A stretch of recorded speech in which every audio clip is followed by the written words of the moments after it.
He told me, "Stockpile these 5 foods. The rest will be useless."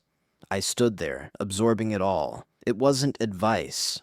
It was an order. And I'm not saying this to scare anyone. That's because many people won't believe it. Many are trapped by money, work, the rush. He hasn't had time for God in a long time. And that's precisely where things get serious. Something will happen before March 2026. It has already started affecting North American inventories, with distribution centers in Europe, with the Latin American markets.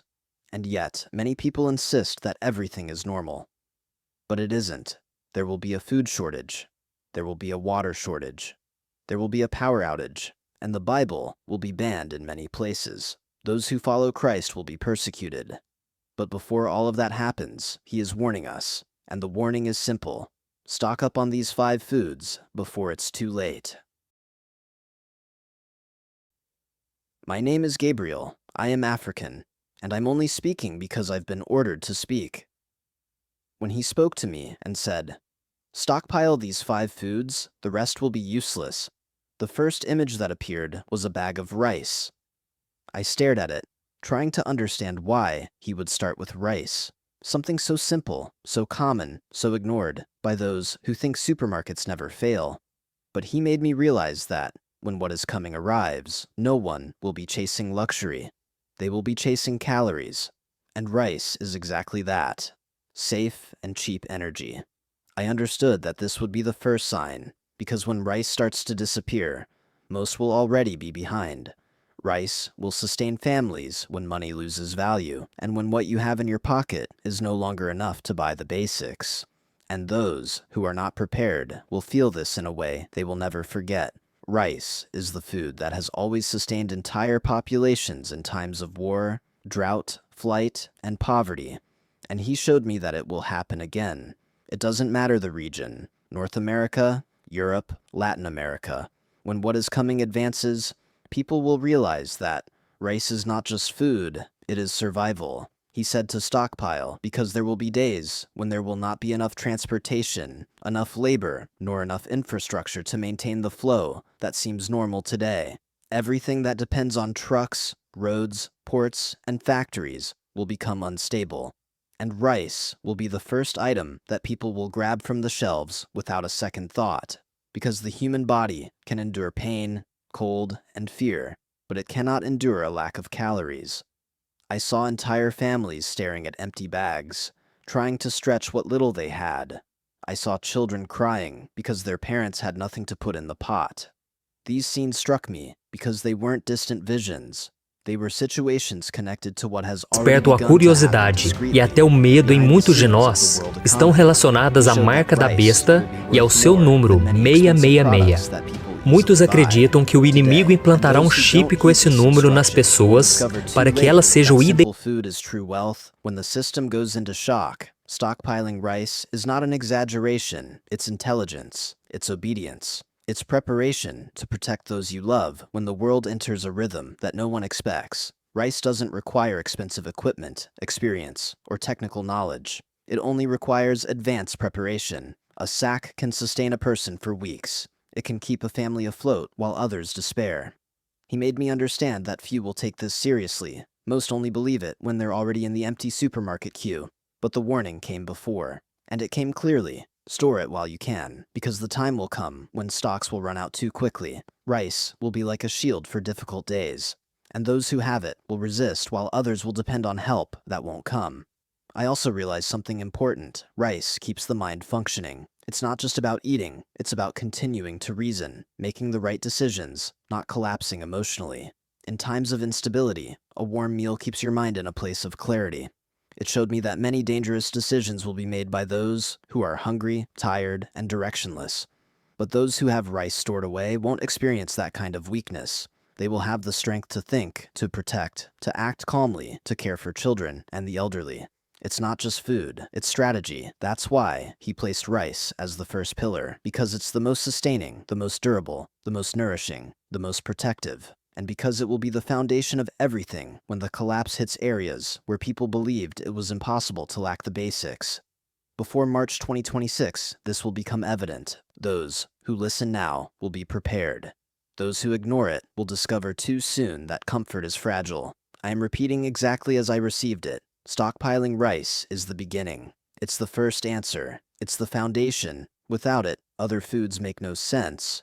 And without it, what's coming will catch many by surprise. When he finished showing me the rice, the second food appeared immediately, beans. And I understood that this wasn't a detail. It was an exact sequence, as if he were building the foundation for someone who will get through difficult times without depending on the system.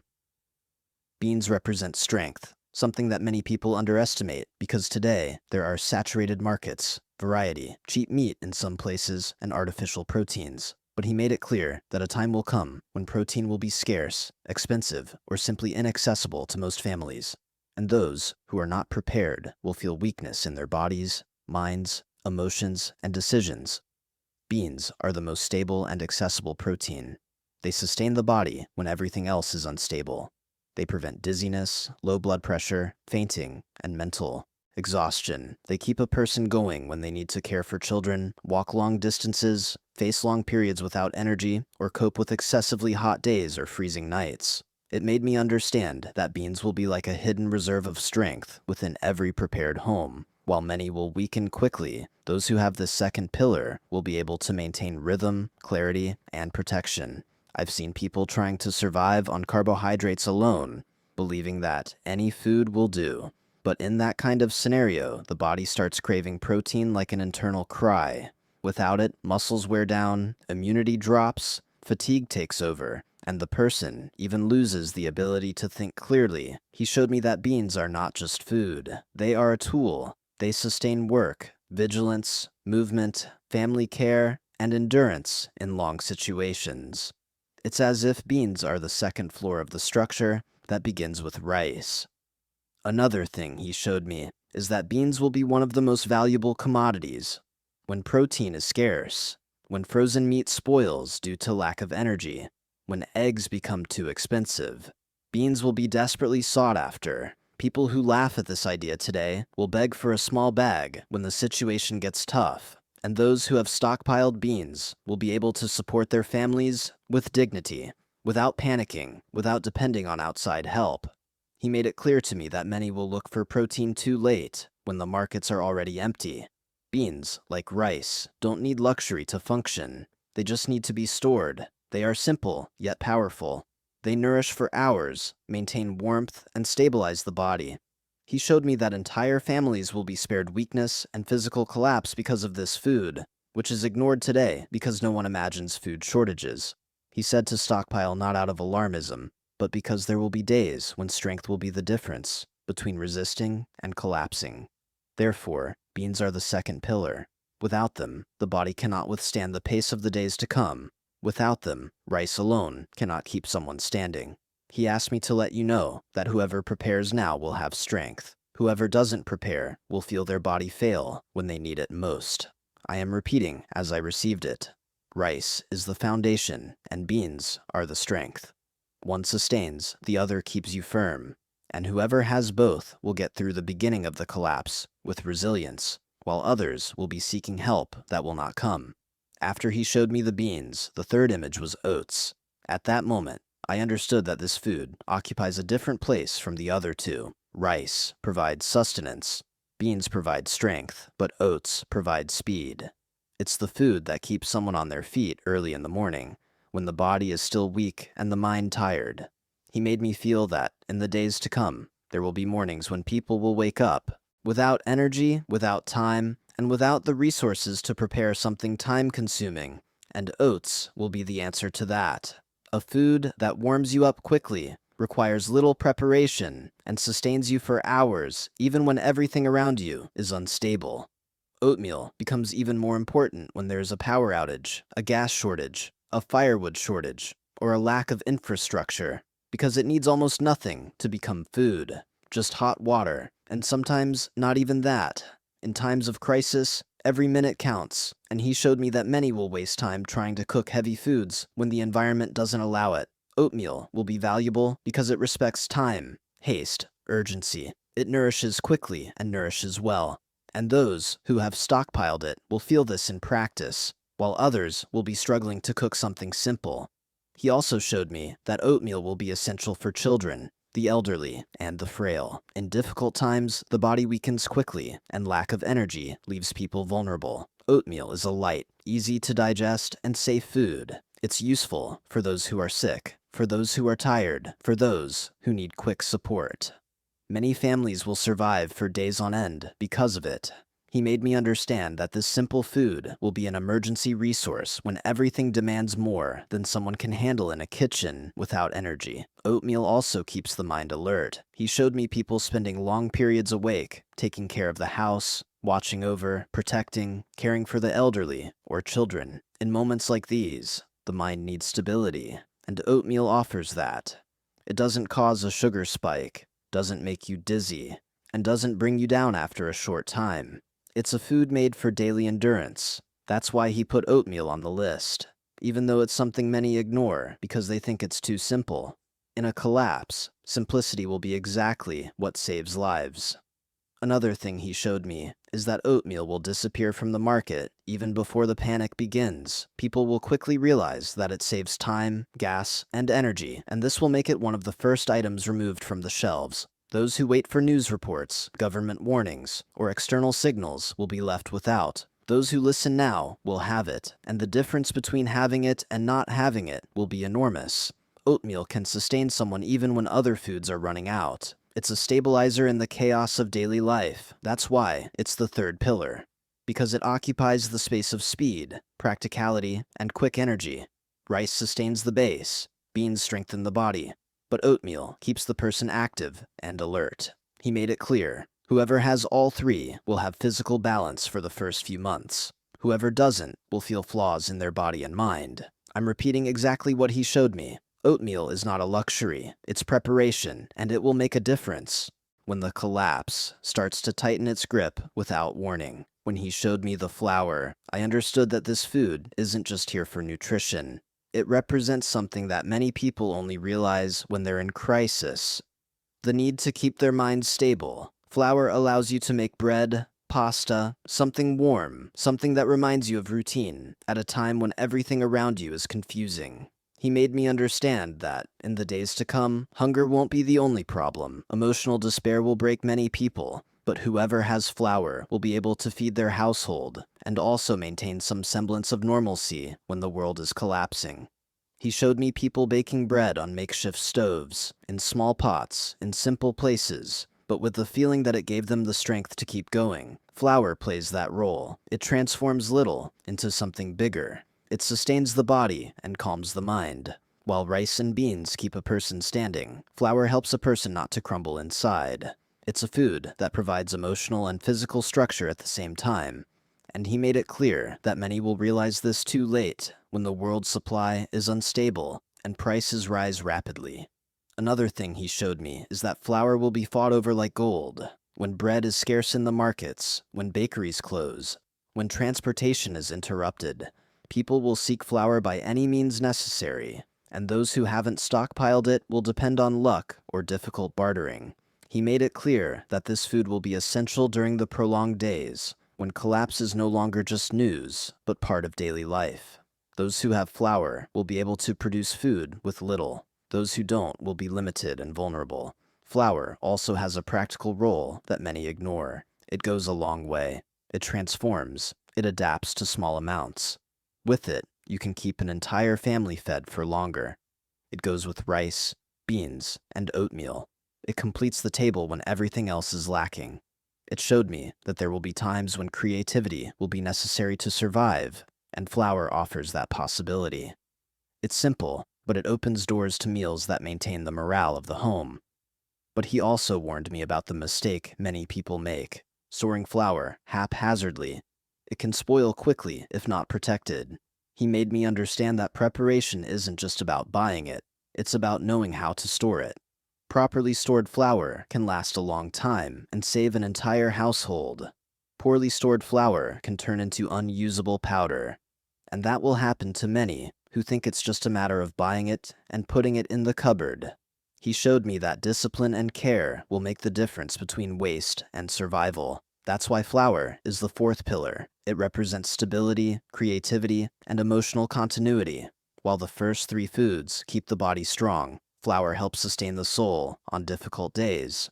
He showed me that whoever has all four pillars will be able to get through entire months with physical and mental balance. I'm repeating exactly how I received it.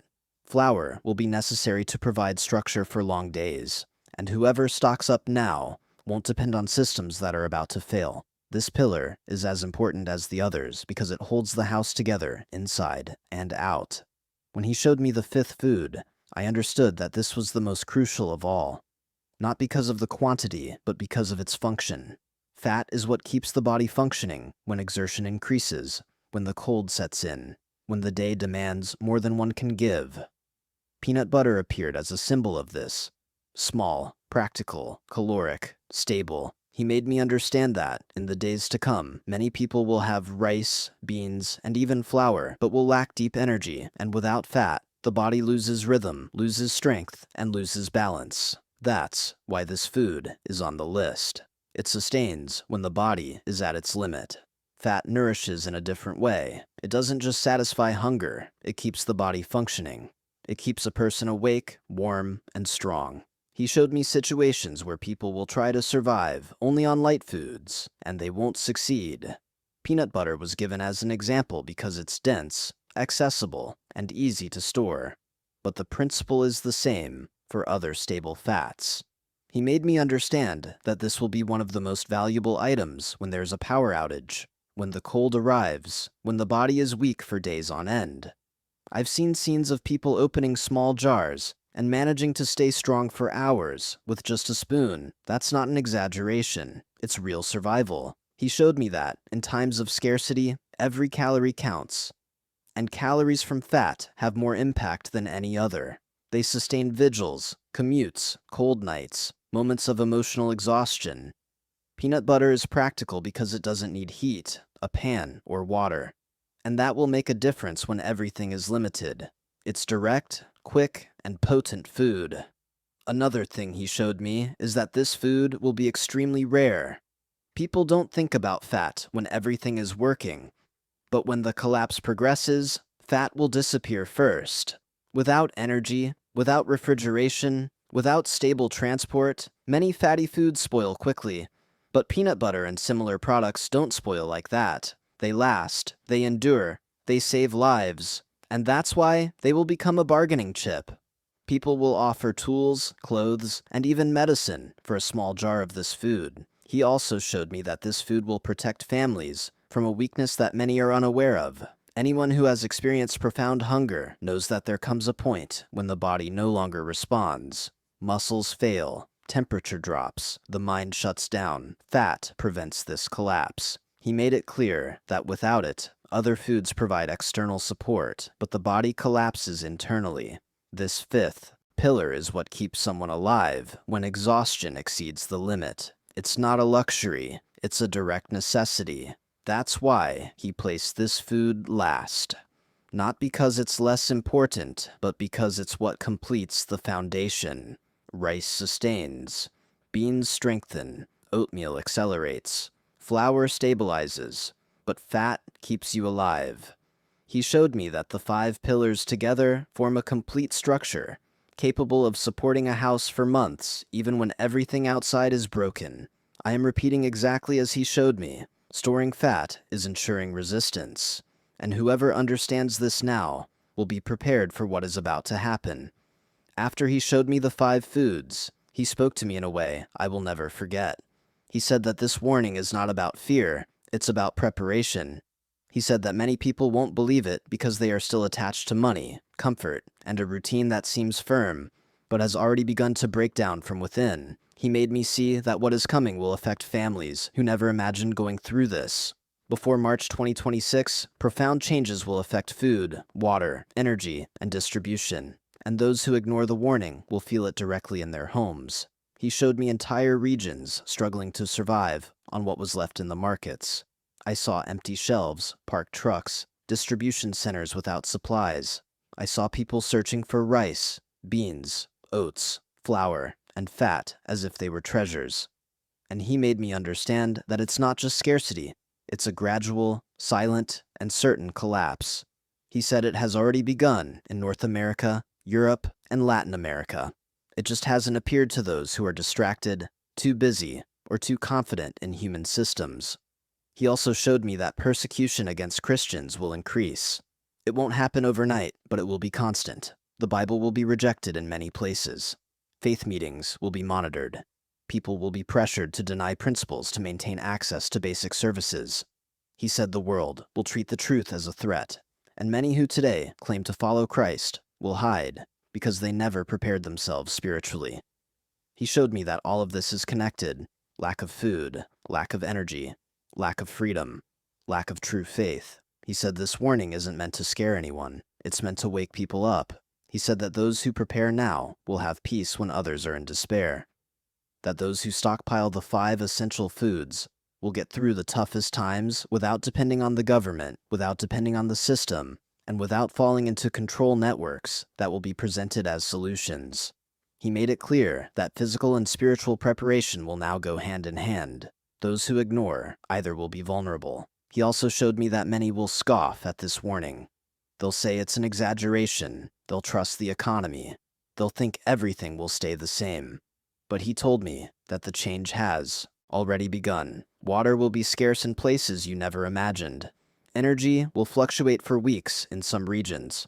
And basic food will become expensive or scarce. He said, warn us before it's too late. And that's why I'm speaking. Not because I want to, but because he commanded it. And whoever listens will be ahead of those who scoff. Finally, he said that these 5 foods are the foundation for protecting families in the first months of the collapse. That rice, beans, oats, flour, and fat will be like shields when the system fails. He said that these foods will maintain strength, clarity, stability, and resilience. And he told me to repeat, stockpile now, the rest will be useless. I am delivering exactly as I received it. Whoever listens will be prepared.